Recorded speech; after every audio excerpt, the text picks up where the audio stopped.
Voilà, bienvenue aux participants de la table ronde. Merci de votre investissement dans ce projet et de votre soutien. Donc vous avez vu ce matin, on a eu une première table ronde des organisations juridiques qui a pas mal réfléchi à comment mieux collaborer ensemble et même à une réflexion sur la mutualisation. Et je pense qu'il y a comme vous avez pu le constater ce matin par l'intervention du ministre, il y a une main tendue des deux côtés pour faire des progrès dans la digitalisation. Et c'est vrai que c'est en faisant des progrès tous ensemble qu'on y arrivera, parce que le moteur de la digitalisation est un moteur progressif et un moteur contagieux. Et on peut comprendre que si la justice ne se digitalise pas et qu'un avocat, par exemple, est obligé Voilà, j'essaie de retrouver le dernier qui arrive.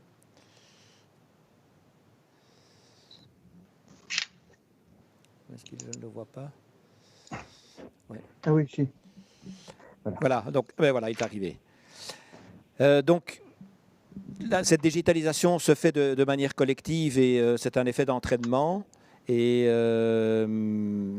comme je disais, si un avocat doit redéposer son dossier papier devant le tribunal alors qu'il l'a envoyé par un système électronique de DPA, mais on peut comprendre que ce n'est pas très motivant pour progresser dans la digitalisation.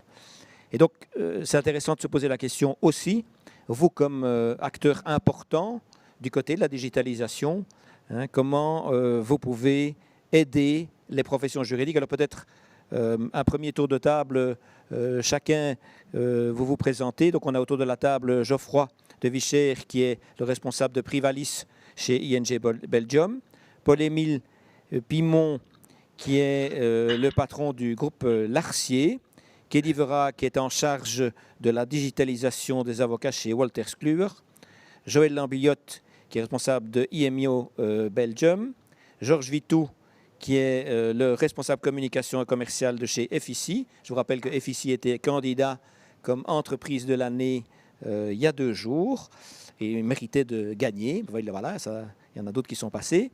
Et enfin, on a Nicolas Carré, qui est cofondateur de l'app Accountable. Alors, je ne sais pas qui veut prendre la parole le premier. Donc, comme ce matin, iedereen spreekt zijn eigen taal. Quel est, à votre avis, votre analyse sur l'état de la digitalisation? Et on va donner honneur aux dames. Kelly, u heeft het woord. Dank u wel, Stanislas. En dank u dat ik vandaag hier mocht aanwezig zijn. Wel, het onderwerp dat vandaag aan bod zou komen tijdens deze ronde tafel, dus de digitalisering van de juridische sector. Misschien eerst even stilstaan bij de maatschappelijke rol van de jurist en de advocaat in deze digitalisering. Nu, wij hebben dat samen wat besproken tijdens een eerste debat als voorbereiding. En we zien daar toch dat advocaat, jurist, een heel belangrijke actor is van het juridisch apparaat. Vaak het eerste contact met enige vorm van justitie begint juist daar. In dat opzicht lijkt het toch belangrijk dat er mee geëvolueerd wordt met de maatschappij. Ook vooral, denk ik, om dat vertrouwen te kunnen blijven houden. Dus advocaat is die toegangspoort. Hoe kunnen we die aantrekkelijker maken? Ik hoorde het vanmorgen ook al bij Bram van Drommen. Zodat de drempel verlagen, zodat niet een andere weg gezocht wordt die gemakkelijker en toegankelijker is naar andere professionals die eventueel proberen ook advies te geven. Nu, is dat juridisch apparaat wel mee met deze wereld? En kan men een oordeel aanvaarden van actoren van justitie wanneer die nog ergens met hun neus in oude papieren boeken zijn blijven hangen? Nu, ik chargeer dat een beetje. Ik ben zelf nog altijd liefhebber van papieren boeken. Maar het is toch zo dat onze maatschappij heel snel geëvolueerd is. Daarmee ook onze cliënten, potentiële nieuwe cliënten en ook de businessactoren, van waar ook de vragen komen bij bedrijfsjuristen. Nu, die nieuwe vormen van communicatie, vooral de snelheid van communicatie, geven het juridisch beroep een moeilijkheidsgraad. Je kan niet meer, zoals in de old days, een week wachten voor je iemand een brief stuurt. En iedereen herkent ook wel de situatie als je een mail gekregen hebt, dat ze je al op een andere manier vragen: heb je mijn mail wel goed ontvangen? Laat staan dat je een mail 2 dagen onbeantwoord zou laten. Maar nu, dat juridisch advies laat zich toch niet op 5 minuten schrijven of in steno, tekst in een klein berichtje. Hoe vaak krijgt u niet als advocaat of jurist een korte mail binnen met: voilà, dit is de situatie, wat denkt u daarvan? Nee, juridisch advies moet grondig worden opgebouwd. Eerst analyse, heb ik wel de juiste elementen om een correct antwoord te geven, uitschrijven en kaderen. Nu, we spreken op dit event veel over de digitalisering bij juristen. Ja, dat is uiteraard nodig. Maar anderzijds zie ik het ook als de rol van de jurist om erop te wijzen dat de communicatie wel sneller gaat, maar achter de schermen moet het intellectuele werk nog altijd wel gebeuren. En daar knelt voor mij het schoentje. Wordt dan dat intellectuele werk nog wel juist naar waarde ingeschat? Nu, een snel bericht terug. Een jurist die puur uit jaren ervaring en expertise daarmee, ja, dat is fantastisch. Maar naar beleving toe kan dat bij sommige cliënten misschien toch weinig waarde kennen. Nu, het zou goed kunnen zijn om te leren of om zich te organiseren om snel te kunnen antwoorden. Bijvoorbeeld standaardberichten of modellen die je in je software 1 keer klaarmaakt en die je nadien makkelijk zou kunnen gebruiken.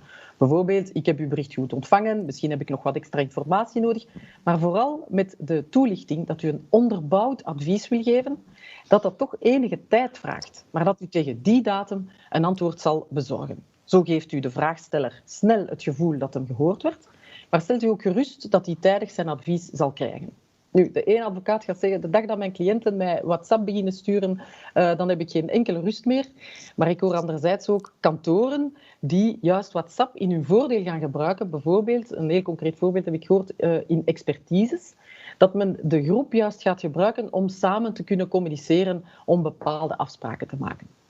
Want tot slot, alles gaat veel sneller en die verbruiksmentaliteit, consuming mentaliteit, zet zich door in de juridische sector. En voor mij is het de persoonlijke organisatie is daarbij cruciaal volgens mij. Vooral uw communicatie en hoe u die communicatie aanpakt. U zal het met mij eens zijn dat het juridisch beroep juist zo mooi kan zijn wanneer u niet overstelpt wordt, geleid wordt door al die communicatie en uw tijd kan gebruiken om juist pareltjes van juridische teksten te schrijven. Paul-Émile, quel est ton regard, sur les juristes aujourd'hui? Merci Stanislas. C'est Paul-Étienne, même si l'aventure de la digitalisation est quasiment une aventure polaire que n'aurait pas renié Paul-Émile Vector. Mais c'est... Merci pour la non, mais c'est rien, ça n'a absolument aucun problème. Il est clair qu'on est, on est un peu entre deux mondes, en fin de compte. On est au milieu du gué, mais c'est intéressant parce que les choses évoluent très vite. Et si je prends typiquement, par exemple, nos 3 métiers, le scope de nos 3 métiers. Une maison comme Larcy Intersentia, on travaille dans le domaine de l'édition et on voit bien que là, et comme c'était dit juste avant, le papier continue à avoir une part importante, mais on va de plus en plus vers le numérique et c'est tout à fait normal. Et le numérique offre des possibilités que le papier n'offre pas. Il offre une efficacité et je dirais qu'il est normal qu'on travaille fortement sur tout cet univers de la recherche et cette évolution vers la digitalisation. Inévitablement, le Covid a accéléré les choses, mais on le verra peut-être après. Donc, dans le métier de l'édition, on est vraiment au milieu, avec 2 univers qui cohabitent plutôt très bien. Et c'est ça qui est intéressant de voir, c'est que le digital ne tue pas obligatoirement le papier. C'est le papier a un usage, a une utilisation, et le digital évolue vers une autre, vers des univers particuliers et vers des usages particuliers. Notre deuxième métier, c'est la formation. Et là, la formation, typiquement, sur un plan purement organisationnel de la formation, on est passé dorénavant au tout numérique et je dirais qu'aujourd'hui, on en est la preuve vivante. Mais ce qui est extrêmement intéressant, et je pense que c'est un point qui est important à prendre en compte dans la digitalisation, et ça a été dit à plusieurs reprises ce matin, c'est que la numérisation et la digitalisation, ce n'est pas que de l'IT.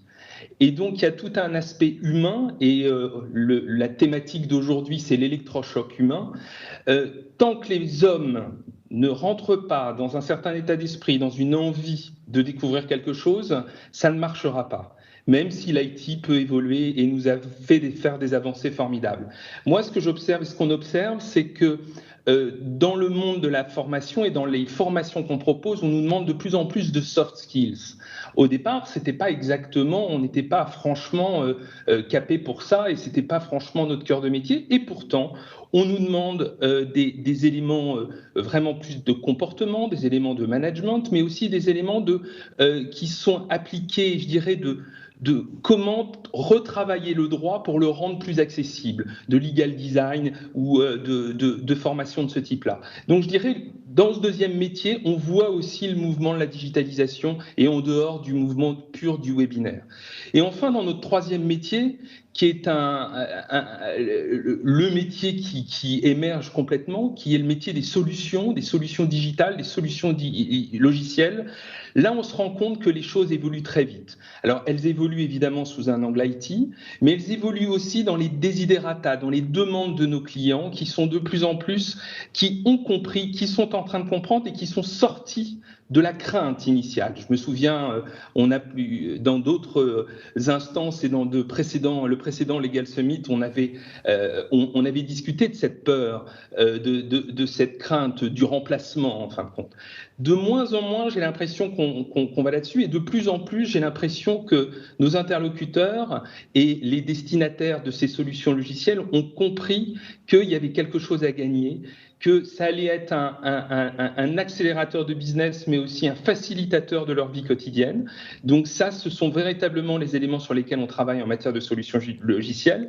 Et je dirais, le Covid a aussi apporté un truc, c'est qu'on s'est rendu compte que, pour reprendre l'exemple des avocats, beaucoup d'avocats n'existent pas sur la toile. C'est-à-dire qu'ils n'ont même pas un site internet. Et donc ça, c'est pour ça que nous, mais il y a d'autres solutions, mais par exemple, on a développé Webwin Legal qui permet à un avocat facilement d'avoir un site internet. On travaille sur des solutions qui leur permettent aussi de délivrer, de s'assurer de la conformité, de faire des recherches plus efficaces. Et ça, véritablement, on se rend compte que il y a une appétence qui est beaucoup plus forte dorénavant. Avant, on pouvait nous regarder un petit peu de haut en disant « mais non, ça m'intéresse pas ». Vous essayez de nous vendre un truc qui ne nous intéresse pas. Maintenant, c'est véritablement « mais on a besoin de ça et pourquoi vous ne nous faites pas ça ?» Donc, je dirais, les choses sont en train de s'inverser et c'est extrêmement positif par rapport à ce mouvement de digitalisation. Merci, Paul-Étienne. Geoffroy, toi qui es depuis toujours dans le monde des juristes et spécifiquement dans le monde des avocats, mais qui en même temps, comme d'ailleurs Wolters Kluwer et Larsen,